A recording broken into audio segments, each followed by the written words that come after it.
Hello, hello, it's Tash and Ro. Welcome to or welcome back to It's Saturday, your personal self-care pod where you can escape the work week and unwind with your two besties. No matter what day of the week it is, but for us, It's Saturday.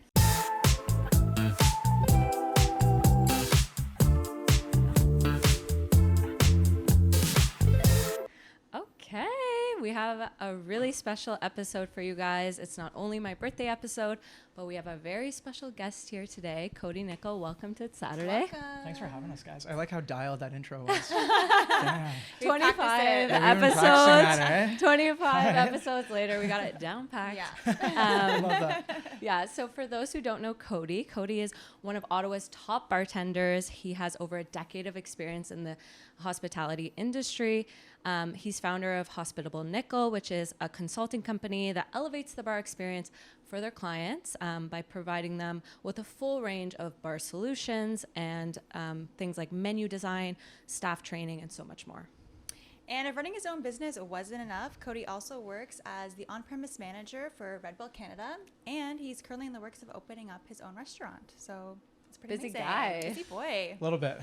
Keeps me out of trouble or gets me into it, Yeah. depending on the day. Depending on the day. I love that. So I want to know, first of all, like, we went to university together, Yep. and I know there's no mixology program at Carleton. So, like, what did you take in school, and how did you go from Carleton University to getting into the hospitality industry?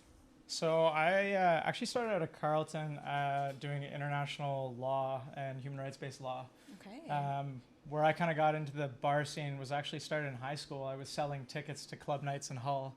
If you're from Ottawa, you know Classic. that you run across the river to Quebec-Mexico to go party. I might have bought a ticket Yeah, from you yeah, back there in you the go. day. Influence. So that was kind of the, I guess, what started everything going. And then my dad comes from a, like a traditional kind of blue collar family from Windsor, and he paid for his university tuition by managing the campus pub at York University. So as soon as I made the decision to go the school route, it was very much like, hey, great job for a student would be getting the hospitality, bartend, bar good back, money. get some money to pay for the tuition. Yeah. And then Yeah. just kind of turned into a passion pretty quickly, and I love that. kind of quickly realized that that's what I wanted to do instead of follow the law school dream. And, here we are. And you haven't looked back. Exactly.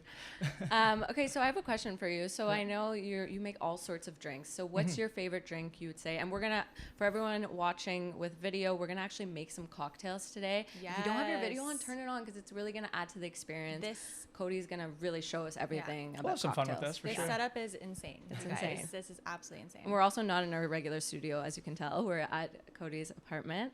But yeah, what's your favorite drink to make? And then what's your favorite drink to enjoy? What would you say? Favorite drink to make isn't a specific drink. It's always Okay. what the client wants or what the client likes. Oh, So, okay. I mean, when I'm doing special events or menu designs for weddings or, Montreal F1 weekend, stuff like that, it's part of the creative process with the client of deciding, what are Yeah. your favorite flavors? What are your favorite styles? What kind of alcohol do you like, Yeah. right? Because everybody's different. Palate Everyone's is so different. subjective, yeah. You're going to be surprised to hear, but I'm more of a wine guy. I drink wine personally. Oh, red or white? Depends what I'm eating. Okay. If I'm drinking just wine by itself, probably a French red, like a Bordeaux or something like that. But Got you. yeah, I know I geek out mostly on the spirits and like the history of the spirits and how it's made. And Yeah. the cocktails is just a cool way to kind of present that or to create an idea behind how that alcohol is made. That's Okay. really cool. And if you love wine so much, would you ever become a sommelier? So I got a couple trainings already. Yeah, you do. Yeah, I do. Wow. Yeah. That's impressive. But something I definitely like to pursue and write a couple exams and Yeah. add that to the resume. Oh my Okay, God. cool. And when you're making drinks for your clients or for yourself in general, like even for tonight, for example, like where do you pull your inspiration from? Experiences, places. Yeah. So I just got back from Oaxaca, Mexico. So I Yes. figured we'll do a little Oaxacan themed night and show you guys some of the Yes. Cool. some of the cool products that I was able to bring back. Okay, awesome.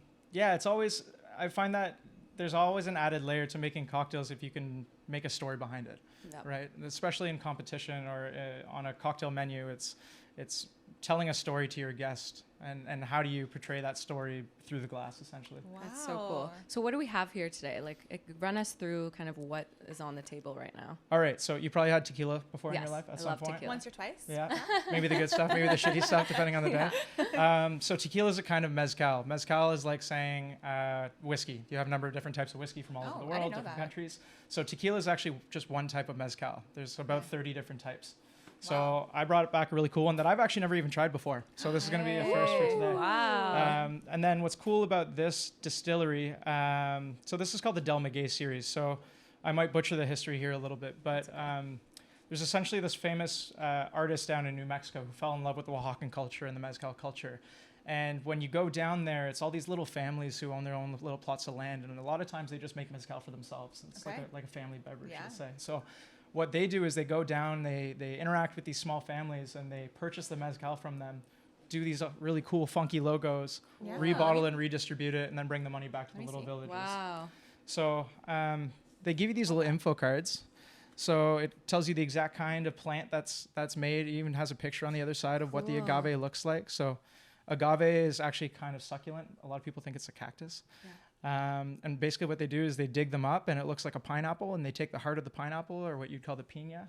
They chop it up, throw it in the ground, bake it for a week, and then crush it up, and then they distill it.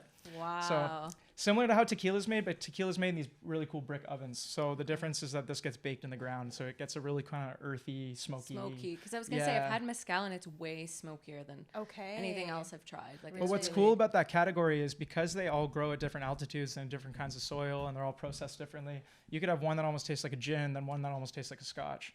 And they're kind of all over the place. So it's kind of a cool spectrum of products. And I just love the culture behind it. So it's one of my favorite kinds of spirits. Oh my gosh, I'm so excited to try that. Yeah, we're going to be making some Mezcal Palomas today. Okay. Brought you guys back some worm salt. I know you I screen love you were yum. a little nervous about that, but I've actually been looking for that stuff for a long time. You can't really get it here, obviously. And then the other kind of salt that we have is called chipolines, which is crickets.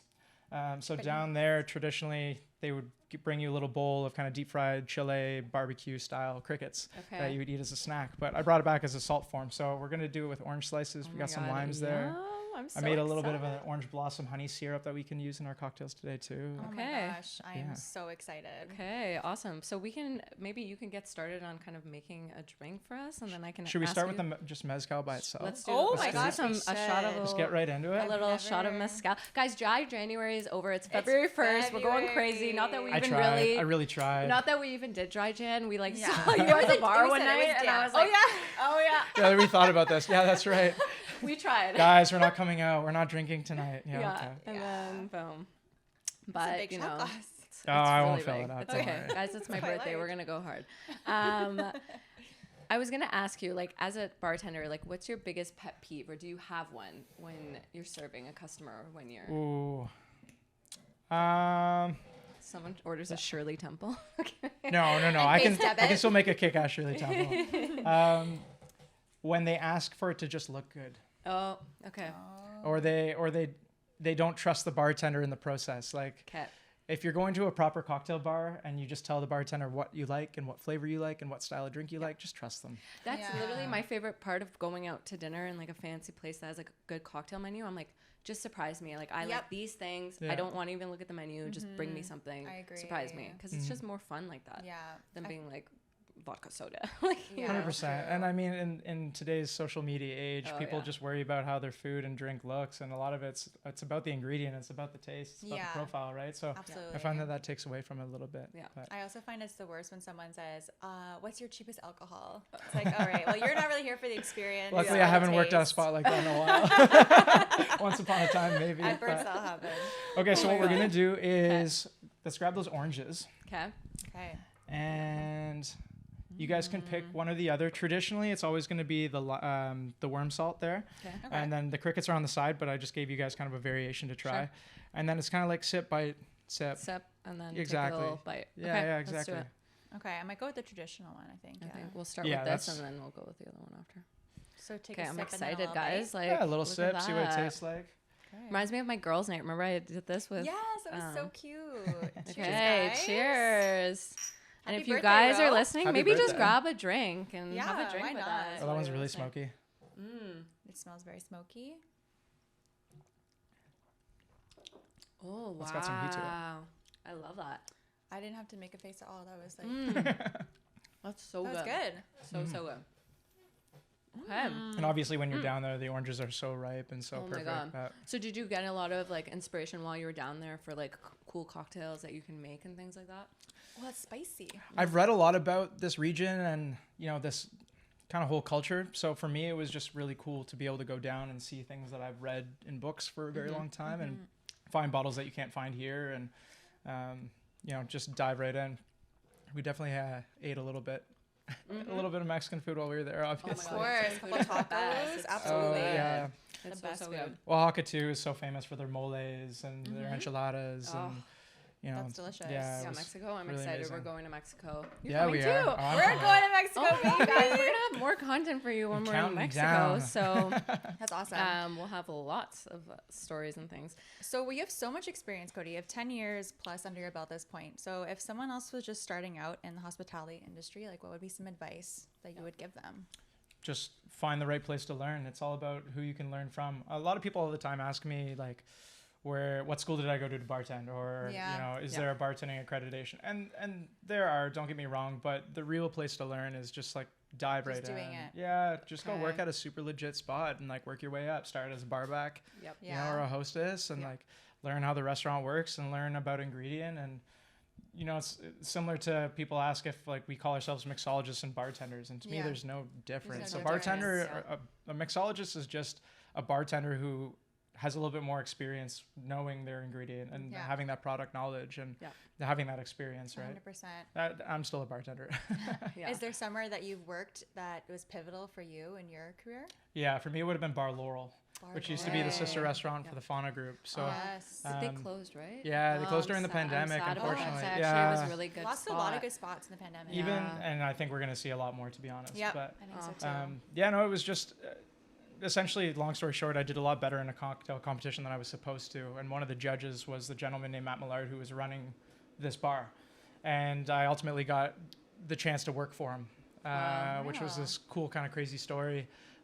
He's a Scottish gentleman, and there was a gap between his permanent residency and his green card, essentially, where like an 8-week period where you're not supposed to work. And he went across the border to go get some kitchen equipment for the restaurant. He wasn't working, but he went to go pick it up for them. And they flagged him at the border and they shipped him out on the spot. Wow. So Back he to Scotland? yeah, so Oh he my got God. he got deported back to the UK. So I get a call from this guy in London, said, "Hey, this just happened. I know you're really interested in learning. Do you want to go pick up my hours?" And the guys there, you're in good hands.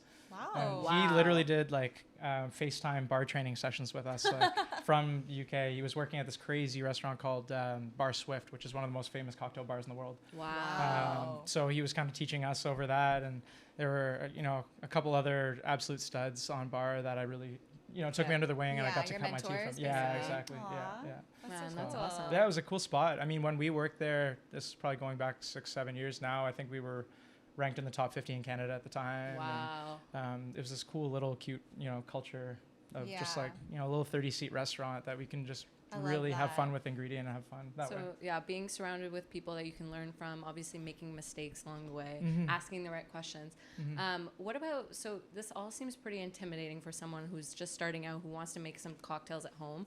Yeah. What are a few like staples that everyone should have on their bar cart, or things that, let's say you want to have a cocktail night at home, like what would you suggest That's a buying? good question.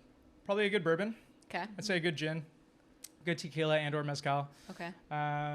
It's good to have something like Campari or some kind of Amaro, whether it be like Montenegro or Ooh. Fernet. You can do some fun stuff with that. A good vermouth, like a good dry vermouth and a good sweet vermouth. Then you can start making things like Martinis. Negronis and Manhattans, and with the dry vermouth, you can be making really nice martinis. Okay. Then you can kind of go from there. Do you think you have like a signature ingredient that you like to use quite often? No, it's No? always, to me, You're the most different. fun is always trying something Trying new new that I stuff. haven't messed around Spontaneous. with. Yeah. What's been one of the like most out there things that you've done with a cocktail or a drink? I accidentally made a horchata once before I knew what it was. What for a is it? I don't know what competition. that is. I don't know So, really popular through Central South America. Essentially, you take like a long grain white rice, soak it in water with sugar and spices. So usually like some vanilla, cinnamon, sometimes like cloves or nutmeg. Okay. Soak it for a couple days, and then you blend it up and run it through a cheesecloth, and it comes Oh my out. gosh. It comes out like almost like an almond milk, but it's made from rice, Okay. and it smells like chai. So it's Sounds almost like a delicious. bright chai smell to it, and I love it. But Okay. And you I made was- that by accident? well, so it was funny. I was getting ready for this cocktail competition, was messing around with these recipes that I found in a few different books, and that was one of them. And it was called horchata, but I didn't know what horchata was until I made it, and then I drank it, and then I realized that I did some volunteer work down in Guatemala, going back when we were in university, and we were served that every morning, and I just didn't know what it was until I made it, and I was like, holy shit, like this is it. That's hilarious. That's so When you're busting out the cheesecloth, like it's pretty intense. This is intense. Oh, yeah, that's intense. What about like tools and things? Like, what do you usually use? I know there's like the classic, like, what is it called, the muddler thing? Yeah. Shakers. What else? The shaker. Do you like to shake or stir your drinks? Depends. Citrus drinks you should always be shaking. Okay. Alcohol-based drinks you should always be stirring. And that just has to do with the I didn't know dilution that. point. Yeah, I didn't know that either. But that being said, like, you don't need to be pretentious with it. You can get away Yeah. with making a cocktail with a mason jar and a spoon at home. Like, I like that. I've done I that like many that. times. Okay, Late night so- 3 a.m. parties many times with Yeah. a mason jar. Yeah. That's awesome. Because you can get really fancy with ice and everything. I've watched a few cocktail things, and they go crazy with the ice. Oh yeah, when we were running the Try program it. at Savannah, we were cutting our ice with waterproof bandsaw. So there's Excuse me? That's insane. That's crazy. yeah, so it's called directional freezing, and essentially the idea is that you get this clear ice that doesn't really melt, and it's Okay. clear all the way through. Like it has no fog. It's like literally Exactly. clear, Wow. So when you make ice at Yeah. home, ice freezes from all sides. So like sediment or like air gets trapped inside the ice. So what we would do is we would take these big 120-liter coolers, put it in a chest freezer. We would take the lid off of it and then fill it with water, and then let it freeze for a few days. Whoa. And because it was insulated from the bottom and the sides, it had to freeze from the top down. So it would push all the cloudy bit to the very bottom of the cooler. You get a solid piece of ice, you flip it, chip the top off, and then you get this beautiful, like, Oh clear my piece of God. ice. Oh my gosh. And the thinking behind it is, A, it looks good. B, Yeah. you can do really cool things, like you can stamp your logo in the top of the ice cube. Oh, that's and, really and cool. you know, the That's day so of social different. media, Yeah. it's free marketing. Yeah. But it's also when you're going to these higher end places and people are willing to spend, let's say, $20 to $30 on a cocktail. Yeah. You're gonna be really bummed if you get halfway through your cocktail and it's watered down. Yeah. So if you get really high end ice, it doesn't really melt as fast. Yeah, it takes exactly. a while. Okay. Fair. So like a good indicator for us is like if you finish your cocktail and it comes back to the bar and the ice cube's completely intact but the drink's gone, you're like, okay, we're good. That's awesome. Wow, that's So so cool. you've worked a lot of different events and like maybe like catered to a bunch of different people. Do you have any like crazy stories of any events that have happened like while you're working? Because you've done weddings and stuff Yeah, too, right? Yeah. You've done some all, private like, dinner parties are always a lot of fun. birthdays, corporate parties. parties. The biggest one we did last year was we had the catering contract for Maxim Magazine and the Williams Racing Team's party at F1 Weekend in Montreal. Wow. Oh my God, So that's that so was, sick. Wow. we came in with 10 bartenders. It was just a cocktail bar. It was a 3,000 person party. Wow. T-Pain and Wow. Wyclef were the MCs of the night. Like we were Cool. bartending, That's so bartending for the Jays all night. Like it was a. It was I a lot remember of fun. seeing that on your Instagram. You were too busy making drinks. Yeah, Yeah, it was a obviously. quick in and out. Yeah, in and out, in and out. Oh my Yeah, God, That is really That was a lot cool. of fun. Yeah. Tell us a little bit about like the cocktail competitions that you've done, because you've done Made with Love. Yeah. Tell us about what that is for people who don't know about cocktail competitions. So I work for Made with Love now. I'm the regional rep for them now. So I organize go. the. Guys, the we didn't add that to our bio for you. It's like, his bio is gonna be like 10 minutes long. I'm kidding. So Made with Love is unique and cool to Canada in the sense that it's a Canada-wide competition. Pretty much every major city has a regional qualifiers, finals, and then it goes to a national finals. There's a people's choice component to it, so the most popular bartender on the night, and a judges component as well. Okay. So pre-pandemic, when we used to throw this event, the first round would have 50 bartenders competing, Wow. and then they would cut Wow. it down to 18. Can anyone enter? Pretty much, but Wow. you won't keep up pretty Yeah, quickly. You for know what I mean? We're like there trying to make a vodka soda. But you know what? That being said, like I always tell junior bartenders that that's the best way to learn. Like, don't feel like you're prepared for it. Dive right into it. And Yeah. like, even if you don't do well, I've never entered competitions to try to win. I've entered Yeah. competitions to meet other people and see what other cool Network, bartenders are doing that maybe they It's come have up with an idea fun. that I don't think of, right? Yeah. So, yeah, Made with Love is a lot of fun. So I placed top 3 in Ottawa a couple times. And then, Yeah. Insane. um, Legend. yeah, it's been fun though. It's So been do you fun. prefer competing or working for Made with Love? That's interesting. It's different. It's Yeah. very different. When you compete, it's a lot of work because you're Yeah. you're coming up with your recipe, you're coming up with your story, you're coming up with your trade show booth essentially for the finals. So like Yeah. the last time I competed, we had all of these Christmas trees all over the place, and you had to walk through the Christmas trees to get to my booth, and we made it look like you were walking through a forest in northern Quebec to come find my cocktail. Was like the whole theme. That's a story. So it's a lot of work It's like behind it, immersive though, right? experience. Yeah. It's Yeah, not just a and it has to cocktail. be. Yeah, Yeah, for sure. You know, people are coming up with terrariums for their cocktails and like all so these like crazy crazy. interactive experiences, right? And it's just one cocktail that you make, correct? Like, So for Made with Love, when you get to the finals, you make sample cocktails for everybody who comes. That's where the People's Choice Okay. component comes in. So it used to be crazy because the Ottawa finals used to have 1,200 people show up. So you Oh my can't go gosh. too. It has to be feasible. Like it can't be some cocktail that takes way too long to make. Exactly. Right? Or you just have to do all the prep Prep steps ahead of before. time. Exactly. Okay, Yeah. But the first time I competed, I made the mistake of doing a shaken cocktail, and I said I'm never going to do that in competition ever again because I had to make cocktails for 1,000 people, just shaking. shaking all shaking, night. By the end of the night, I was like, Your I Your wasn't arm able was to- Jelly. yeah. Wow. I I'm remember not working out enough for this. when I first started working at Joey and I just was serving, and all of the like head bartenders would like compete at Joey, and everyone would vote on their drinks, and whoever Okay. won at Joey would go on to enter. Talk about the Jalas. Yeah, but they would go on to enter at Made with Love. I think Okay. like Justin Fraser's like done it before. Yeah, and a couple yeah. other Justin used to people. compete Yeah. for Yeah. sure. Yeah. Yeah. So funny. That's so we had cool. we had that similar when I was working at the local public eatery, part of the same restaurant group. We would compete, and then the winners would get to go to Joey Eaton Center to go compete for the company Nice. at the Jalas, and that's always a fun event as well. Sweet. It's so funny when you say local public eater. I'm like, Yeah. where? Oh, It's so local? funny. Oh, I'm- you mean local? I'm used to saying that now because So proper. working for Red Bull, everybody has a local in their territory, so we have to Yeah. specify which one we're talking about and where it is. So Okay. ours would be like local Lansdowne, or you got Yeah. local Liberty Village or Gastown, Fair. Vancouver, that kind of thing. We Love just that have spot. the local. Yeah, Yeah, just the one local local. here. Okay, let's talk a little bit about Red Bull because you've been working there for a while now. Yeah, So just how over a did year. Yeah, just over a year. So how did you start working there, and what drew you to this brand? It happened out of nowhere. Yeah. Serendipitous, I of was course. running Savannah Lounge at the time. I was a beverage director there and didn't really have any plans of leaving. And then a good buddy of mine was the Eastern Ontario rep for a long time, Sid Power's boyfriend, Jordy. Oh, okay, nice. Okay, Yeah. yep. So he and I used to bartend at local together for years as Yeah. well. And every time he came back to Ottawa and visited, he'd kind of put in my ear a little bit and we would chat about it. And it was, it was always hypothetical. And then one day I get a call and they say, hey, we're coming down and we're doing interviews in Ottawa. Do you at least want to have a chat? They reached out And to you. it was kind of back and forth a little bit. They were like, Yeah, yeah, that's maybe you dope. should throw your name into the hat. Yeah. And I honestly initially took the interview just to be interviewed because I was so used to interviewing other people for restaurant positions for so long. I was Yeah. like, I want to see if I still got it and get put in the hot seat and see Yeah. if I do well in an interview setting kind of thing. Okay. And And you crushed then it, obviously. It just kind of happened. Yeah. And now you have this amazing fridge. I know, right? Supplying all the Red Bull to Yeah. everybody. Yeah.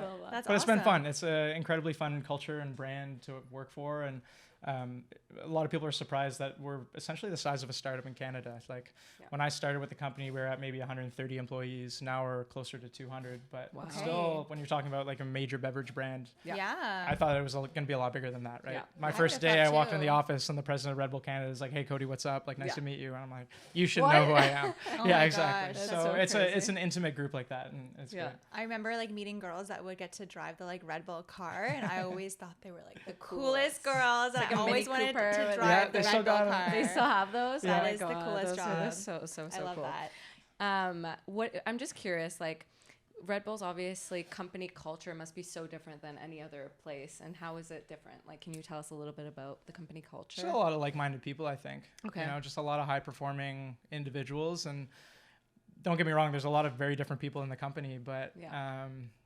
yeah, you get to kind of just be yourself. Yeah. And they really pride themselves on that. Like I would show up to an interview or like an appointment like this or a meeting like this. You're not putting Yeah. on a show for anyone. No, Just 100% it's, yourself. it's organic, you know Yeah. what I mean? Yeah.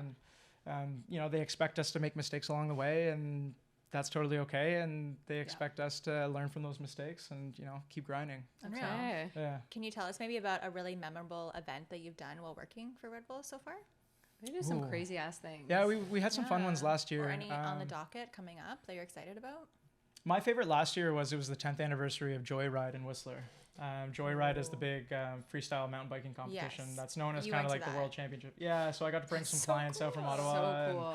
we got to hang out for the weekend, and you know, actually we got to see like Reagan and Zamir, and Austin was there, Wow. and got to hang out with them on the What a patio. squad. Yeah, it was good. Just chugging Red Bulls. yeah, it was a good time. So what would you say is the best part about working at Red Bull besides all the free Red Bull that you probably get? Every time we have a party, sorry, this is a side, but we just we're just like, this is awesome. We get to try all these new Red Bull Yeah. flavors, and it's Literally last time we went get to a the friend that college- works at Red Bull. Yeah, last time we went to the That's the college, advice I gotta give you. I bought Red Bull, and then I show up and you had all your Red Bull. I'm like, why did I bring Red yeah, Bull? we bought Red Bull. We're like, When I we're knew such Cody idiots. Like, we Should've bought known. Red Bull. Yeah, definitely get a friend that works at Red Bull. Yeah, what's one of the best parts about working at Red Bull, would you say? Just the day-to-day schedule. I mean, I Yeah. essentially write my own hours in a lot of ways. That's You very know, nice. my director's in Vancouver, my direct manager's in Toronto, and it's very much, here's your budget, here's your territory, get it done. Yeah. Make Lot sure of you get your work freedom. done. Yeah, exactly. Yeah. So I can segment my days however I want as long as I get my stuff done. I don't know. So that's kind of nice to have that freedom. And I'm sure it's a lot of travel too.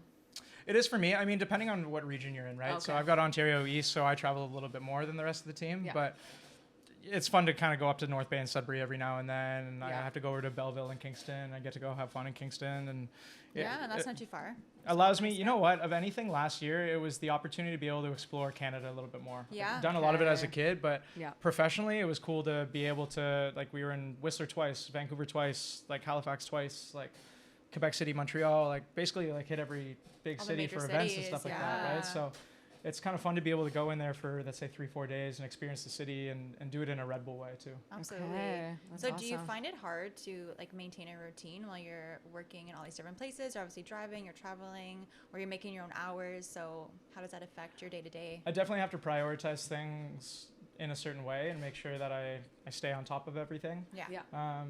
But that being said, like if I know that I have a a consulting contract coming up or a catering contract coming Yeah. up, I just have to make sure that I have that availability. Yeah. It's Yeah. just all about balance at the end of the day. Making For a sure. schedule. Yeah, yeah, 100%. exactly. Yeah.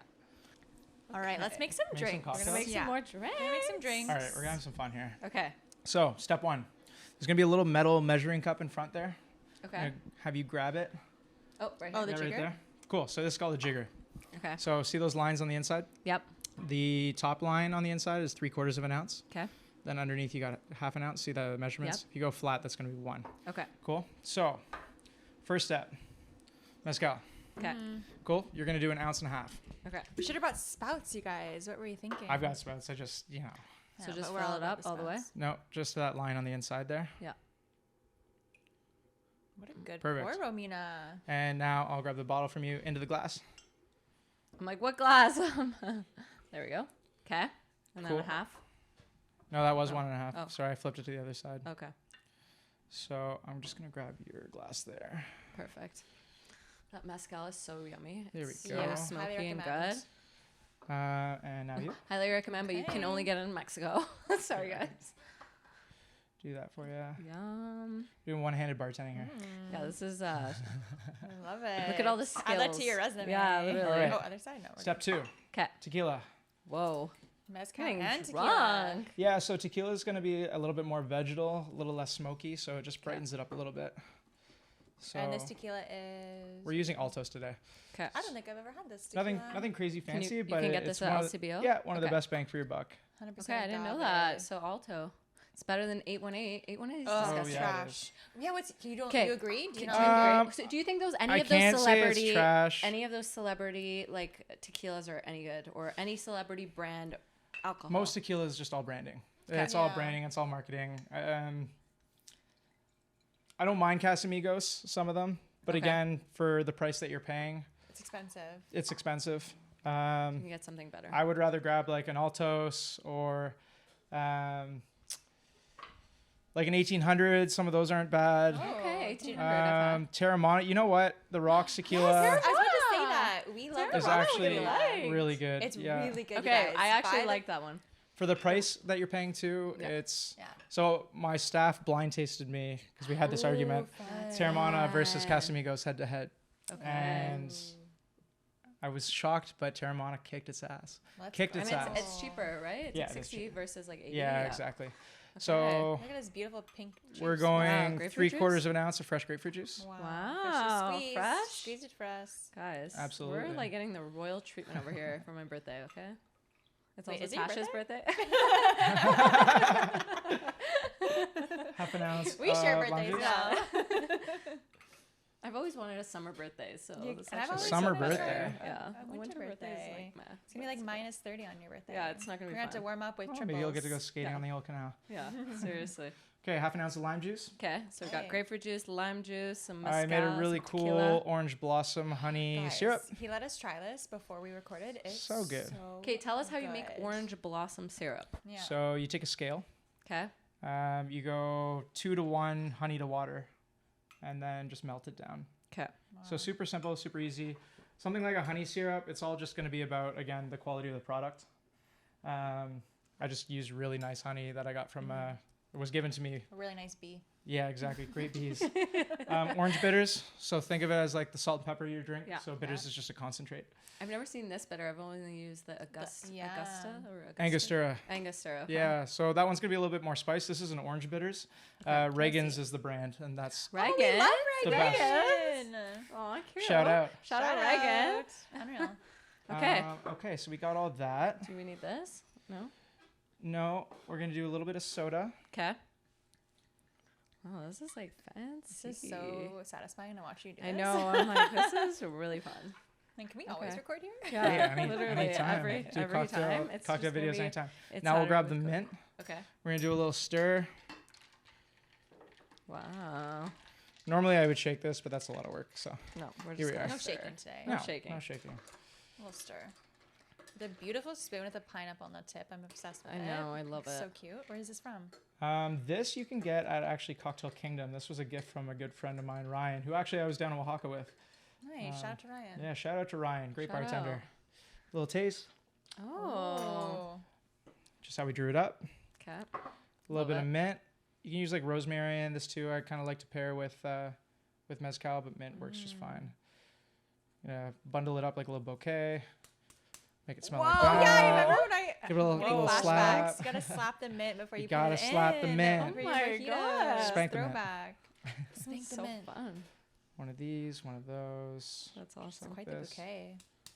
You know what I love is like those aprons that you guys wear when you're working. Like the stack over there against the I- wall. I love those Yeah, those are aprons. cool. They're so cool.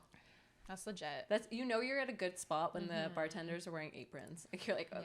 Yeah. And I kind of like using one because then I don't have to worry about getting my white shirt all messed up. Yeah, so many Yes. pockets on it too. Probably. Yeah, Okay, exactly. you have all your All your tools. Just like Balls. this. Wow. I'm gonna grab a little paper straw action These here. are adorable. My They're kinda fun, God. eh? Wait, these are cool. Oh my They look like little gosh. wood pieces. Okay. Like little bamboo sticks.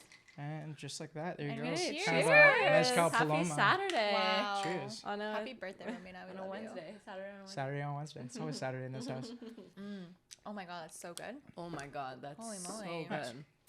You know what I Nice love tasting. about it too? It's not too sweet. I don't like really sweet cocktails. I really like using honey in cocktails for that reason. Okay. It's got a little bit more depth to it. It's not like an artificial sweet taste to it. Yeah.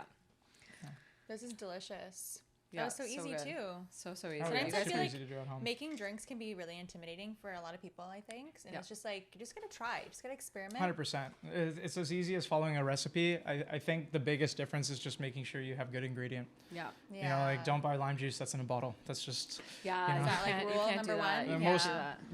90% of people who are making drinks at home are going to do that. Yeah. But when it's pasteurized citrus, that defeats the whole purpose of it because you want the citrus for the acidity, not for the sour taste, right? Yes. So when you Okay. pasteurize it, you get all the sour and none of the acid, and so it doesn't really balance out the cocktail the way that's supposed to. Wow. So then when you also are making like sours, do you would you say you absolutely need egg white?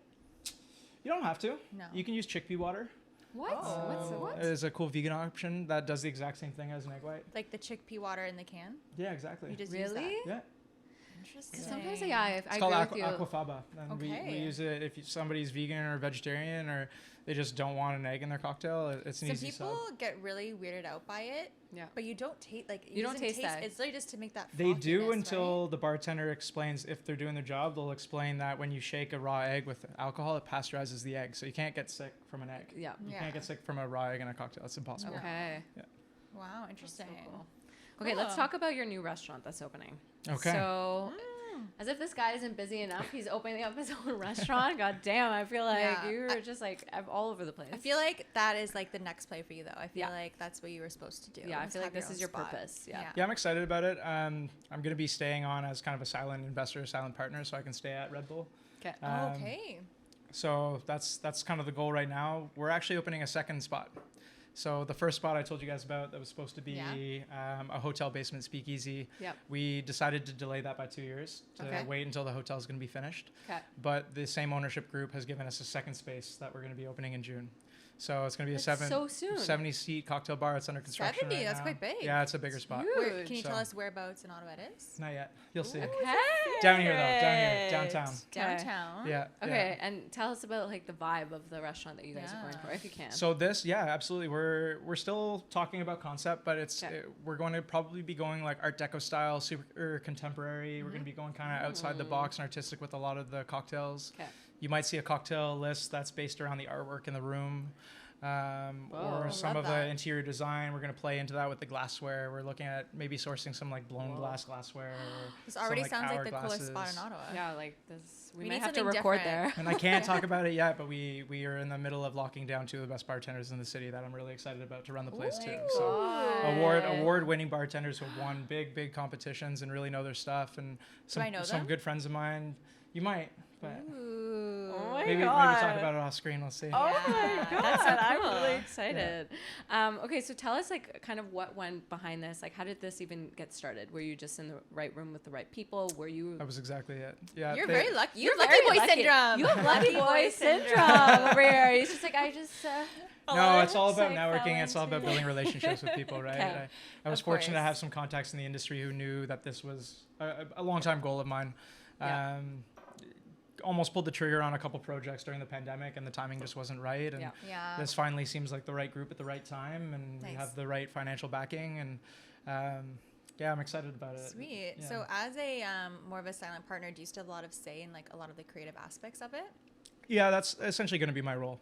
Sweet. I'll kind of be the eyes and ears on the program. The guys that we're bringing on as partners are very much, it's going to be their program and they're going to run it, but I'll kind of be the middleman between the finance group and the ownership group and the operating group. And, I won't be there every day by any means because I'm going to be on the road with Redbull, but I'll be kind of that sounding board to be able to provide my opinion. And like the creative. Yeah, exactly. And I'll help with the wine list as well. Yeah. I'll probably be the one to write out the wine list as well. So, So I feel like a lot of restaurants open up in Ottawa here and there. So how do you plan on like differentiating this restaurant in comparison to the next new spot down the road? Yeah. Again, it's all about expertise. It's about bringing in the right people, the right team who really know their stuff. And a lot of people will say that most restaurants fail because the market is saturated, and it is. Don't get me wrong. And margins are razor thin, and we always joke that if you want to make money, just don't go into restaurants. Just don't do it. It's got to be a passion project. Yeah. I think the biggest differentiator is just having people coming in who know what their costs are, and know what their margins are, and know how to actually make it a profitable business, and be able to differentiate ourselves conceptually that way too. And I think too, being in Ottawa, like if you're in New York, it's really hard to stand out because there's so many of those kinds of restaurants. In Ottawa, we're lacking that finesse restaurant. That there's only a few restaurants that can even come Ottawa's to mind. got a cool scene coming up, though. I know. I'll argue that any day. So that's what I'm saying, though. I feel like it's the perfect time right now to open up a restaurant in Ottawa because we're starting to get these match different Toronto. spots. Finally, like we're having these cool spots, and I feel like as much as we love local, it's like we want to go somewhere different sometimes. Like. Well, the unique thing about Ottawa, as you guys know, it can be a very delicate market. In the sense, it takes a lot to really excite the people living out in the suburbs to come out and really try it and be willing to drive downtown for essentially destination dining, right? Most people like being in their Canada and their Orleans. Barhaven. It's quite far. They also like their consistency. They like what they know, right? Ottawa is one of the only major cities in Canada where corporate restaurants tend to be the image accounts. You go to Montreal, you don't really hear about corporate restaurants being like the big image accounts. A little bit in Vancouver, but Vancouver also has all these amazing Michelin star restaurants, right? Yeah. And cocktail bars, and their culture there, I think, is a little bit more polished than ours because it's been driving towards that for a long time. Yeah. Ottawa's got a lot of very much a newer scene when you're talking about the cocktail culture and the fine dining culture. And you don't get me wrong, there's always been those staples that have been around for 20, 30 years, let's say, but it's only been within the last 5-10 years, I think, that you see all these new kind of fun places popping up and really getting people excited about it. I'm glad that like it's happening when we're at like the perfect age where it's right. Like, we have creeping into our 30s, we have more money now, so we can do the fine dining experience. You don't have to go to like, liquor store and green room anymore because we can't. It's like not here anymore. Yeah, you're coming up at the perfect time. Yeah, thank you. That's awesome. No, 100%. And so if you were to explain to someone, like, let's say, like, I want to open a restaurant and I have no idea what I'm doing, like, what really goes into opening a restaurant? Hire me. We'll link it below. Link in the description. HospitableNicoll.com. No, it's a lot of moving parts. Yeah. I think the people who have the most success in the industry are people who have done it forever. Yeah. And that's just what they know, and that's their career. And because even every single place that I've worked at in the last 10 years, I've learned something different at every single place. And I'm still learning a whole lot, you know what I mean? You always have to have that mentality where if I'm not learning in an environment, then I'm not in the right environment, because there's always something new to learn in the industry. Absolutely. If it doesn't challenge you, it doesn't change you. Yeah, exactly. Okay. Totally. Yeah. I'm a firm believer of that. Okay, so speaking of challenges, what challenges do you think you're going to face, like, with this restaurant, and even just with the hospitality industry as a whole? Like, do you expect any challenges? I know the pandemic There's a lot of was also challenges right now, difficult, obviously. I still get 2 to 3 calls a week of operators asking if I want to get back into the restaurant industry, if I have friends that do, if I know a bartender or a bar manager or a general manager. Staffing is really hard right now, right? The labor market is really hurting right now. What's going on with that? Like, where are all the people? Like I think the pandemic, it shed light on a lot of pay scale issues. You know, there needs to be a lot more equality between front of house and back of house, I think is a big thing. Yeah. It was sad that some of my friends who are some of the best chefs in the city would come to me and say, I'm going to go be, I don't know, a UPS driver. Because all of a sudden I can make the same amount of money I was making in the kitchen anyways. And all of a sudden I get my nights and my weekends off. So that's what I was going to say. Burnout rate, I feel like in the hospitality industry is oh my God, exponential. For sure. Working for Redbull is the first time in my 10-year career that I have nights and weekends off. Yeah, that's pretty rare in the industry. If we're going back a year, we wouldn't be able to do this right now because I'd be on the bar. Like I remember, like, there'd be times when I'd be working at places to like 3 a.m, and then I'm opening the next morning at like 10, 11 a.m. So it's like you're going home, sleeping 6 hours, waking up, and like doing it all over again. Especially in fine dining, there's still this mentality that you know, you go in at 1 or 2 in the afternoon, and that's when you start your prep shift on bar. You know, the doors open at 5. You need to have all your stuff ready to go by 5. You bust your ass until 1 a.m. Let's say. By the time you tear down, it's 2:30. Maybe you have a drink with your coworkers, which is very easy to do at the end of that kind of shift. And then you do it all over the next day, right? We literally talked about this in a couple episodes ago about how there was a article that was published, I think, in Vox or something, and it was just talking about how, like, fine dining as a whole is just unsustainable, and the way that it's projecting now with like the price of food, the burnout rates among the people who work there, it's just not sustainable. Like, something needs to change, and people frankly aren't willing to pay like $500 for like some Michelin star like tiny little meal, and the people that are maybe don't really care as much about the experience. No, 100%. And so it's like something needs to change, and I think you brought a good point about sometimes, like, it doesn't need to be as stuck up. Like, we can go eat really good food and not have to be like this like stuck up experience of like, you can wear what you're wearing and go to a Michelin star restaurant. Why do I have to like feel like it's not my place to go there? You know what I mean? Make it more. If you don't look a certain way. That was one of my favorite culture things about Laurel specifically, and John, the chef owner, there in Fauna. That was always something that he said that really stuck with me, was that he always said, I want to own a restaurant where you could show up with a t-shirt and spend $700 on dinner if you want to. See, that's what I'm talking about. So it's like, it doesn't need to be this white tablecloth, pretentious kind of bullshit around celebrating really good food. That's what I'm saying. Like, I feel like, I want to go eat some good food. I don't want the waiter to like But that being said, when you talk about a lot of these cool new school restaurants popping up in Ottawa, you know, like the Arlo's of the world and like the Stolen Goods of the world, and we still have to, you know, I put Fauna in there as well, where like you don't necessarily have to show up in a suit. Like, I love that. I honestly like that, to take the pressure off. Like, I don't want to have to wear heels to like I can wear heels and I can look good, but I'm not expected to. You'll see that with uniforms too. Like, slowly, very like subtly, you'll notice that, like, you go to Riviera, the servers are all wearing jeans now. It's so Are true. they? Wow. They're wearing black jeans. Nice. They wear short sleeve They wear short sleeve, you know, button down shirts and aprons. I work at a place now where I can wear jeans or even like black leggings, and it's just like being comfortable. Like, I'm just in a better mood, and it's just like I'm having a better shift, and I'm not wearing like a tiny tight little dress where I like don't feel really comfortable. You're uncomfortable. Like, the clients are feeling uncomfortable, customers, and like it's so true. And okay, so speaking of restaurants in Ottawa, like right now, what would you say is one of your favorite restaurants to go to, or is there one that you haven't tried yet that you'd really like to go to? There's always ones that I haven't tried that I'd like to. Atelier is a big one for me. Oh yes, I heard they have like a balloon that you can like. Yeah, it's a helium dessert. Yeah, Mark Lepine is one of the most famous chefs in the city, and they've been doing some really cool things over there. my favorite spot right now that I go to is called Les Vilains Garçons on the Gatineau side. Les Vilains Garçons. The bad boys is the translation. Wow. Les Vilains Garçons, and it's these 3 chefs who change the menu every day. It's a chalkboard. It's like tapas style. Okay, You yes, pay I love by the that. plate. Like there aren't individual prices beside the plates, so you buy like I don't know. It's like 3 plates for like $35, or you can get the 5 plates for whatever. Unreal. and Wow. So you get to try all this new stuff, and every time you go, there's different dishes on the menu, so it's never Have the same you- experience. Have you ever been to Wellington Gastropub? No, I haven't yet. It's same concept. Yeah. So every Okay. day they have 5 apps, 5 mains, and 5 desserts.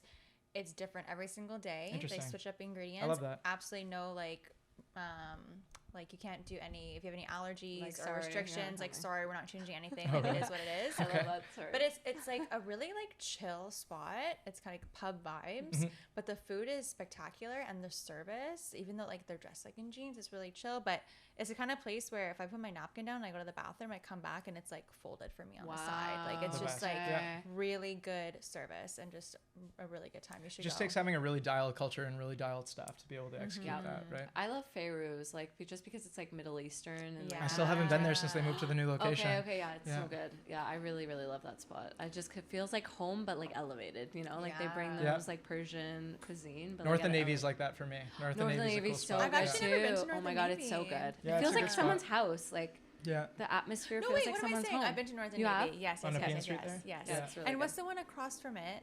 That's like also tapas. Starts with an M. That's a good question. I don't know. Ooh, what's it called? It's gonna bother me. I don't know. I know that North and Navy has Cantina Gia as well, but Yeah, that's yeah. over on That, I haven't been there Glebe. yet. I've been meaning. Apparently, to it's go just there. like a more casual version of North and Navy. So I've got Okay. a couple buddies that actually say that they prefer it over North and Navy, just Okay. in terms of Wow. aesthetics and in terms of atmosphere. I have to try that out too. But Yeah. yeah, there's a really good tapas spot literally right across the street from North and Navy. That's also really good. Oh, I've never And heard of it. they I'll check it out. they'll adjust anything that's opposite of Welling Gastropub. So Yeah. if there's something on the menu and you're like, oh, but I'm actually like dairy free or I'm vegetarian, they're like, you know what, we'll fix it. We'll get you Ah, something really yes. similar. Yes. Which I can appreciate that. Like, it's about your guest's experience to tell them that no, you can't have something because there's a nut on it. Yeah, Yeah, true. Like, just take the nuts off. devastating. Like, Yeah, it's not Guess that I'll big go deal. somewhere else. Sorry. Sorry, Chris Allen. Oh my gosh. Okay, still speaking of Yeah. restaurants and bars, like what is there would you say there's something that Ottawa is missing that we need to have like for different bars or restaurants? What's something that we're missing? For the consumer market to be more excited about it. Yeah. People like to how do we complain. get how do we get people hyped People up? always like to complain about whatever Ottawa lacks, whether Yeah. it's boring or whatever, nowhere but to then go. they're not the people that Boring. they also don't support the industry or they don't support Yeah. the local scene. Yeah. How do we So, hype like, up those Go to more people? concerts, go to more local shows, you know what I mean? Be more fun, Ottawa. For you, yeah. Like come It's on. just- And like just because it's winter doesn't mean you have to go hide. Just come, Yeah. go out You a can little still bit. go hide, just go hide at the place that's making you a drink. Yeah, honestly, you know what we should like I'm gonna like now I'm saying this out loud. In 2023, like I wanna go to at least like 10 new spots this year that like I've never We should been make a to. list of like once a places. month for the Once rest a of the month. year. Actually, me and my friends at where I used to work, we were all foodies, and so once a month we would actually pick one spot Yeah. we wanted to go in Ottawa. We had a spreadsheet, Let's do Yeah. it. and we had each like places we wanted to go, and each person got to pick one spot a month. That's the best And it was so experience. fun. We got to try so many new restaurants. We in should do that Ottawa. with the girls. And When should you do when you that. go out with people with that mentality too, you end up just trying a whole number of different dishes on the menu because everybody just wants to share. Exactly. Share. We'd Just all wanna try order everything. stuff, and like everyone Yeah. would share, so we got to experience the restaurant like Yeah. fully. We might hit you up for a list of Yeah. like recos. though. Anytime. I've So we always might had a actually list. post that list on the pod account, okay, Yeah. guys? And I love with that Pressure's for on. us. as long and with this recipe because it's really good. Yeah, we Yeah, can do this that is too for amazing. sure. It's really, really good. Okay, so just like speaking, we were talking about how like fine dining and just like the industry as a whole has a lot of burnout. Mm-hmm. How do you kind of prevent burnout just in yourself? And then also, how do you maintain kind of like a work-life balance? Like, in your I don't know if I day-to-day? have much of a work-life balance. That's Are the you- goal. That's Well, always that's what the goal. happens when you have like 10 different things on the go.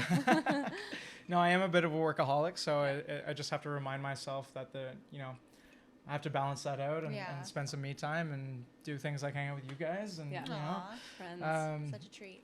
Yeah, in terms of trying to stay away from burnout, I think in the past I was notorious for cyclically burning out always. Yeah. I'd always grind the 80-hour weeks, burn out, reset, 80 do it again. hours. Oh, when Yikes, when I was yeah. working at Savannah and even when I worked at local, because I'd be bartending at Laurel on the side sometimes. Yeah. I was, I ended up working 6 to 7 nights a week kind of thing sometimes.